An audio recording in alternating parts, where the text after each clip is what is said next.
মক্কার এক তরুণ ব্যবসায়ী, নাম তালহা ইবনে উবাইদুল্লাহ। বিসমিল্লাহির রহমানির রহিম। আসসালামু আলাইকুম ওয়া রাহমাতুল্লাহি। একদিন সিরিয়ায় ব্যবসার সফরে একজন খ্রিস্টান পাদ্রী হঠাৎ তাকে প্রশ্ন করল, তোমাদের মক্কায় কি এখনো সেই নবী আসেননি যার কথা আমাদের কিতাবে লেখা? তালহা রাদিয়াল্লাহু আনহু চমকে উঠলেন।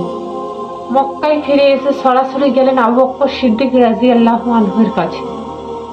আবু বকর সিদ্দিক রাদিয়াল্লাহু আনহু বললেন, হ্যাঁ, মুহাম্মদ সাল্লাল্লাহু আলাইহি ওয়াসাল্লাম আল্লাহর রাসূল।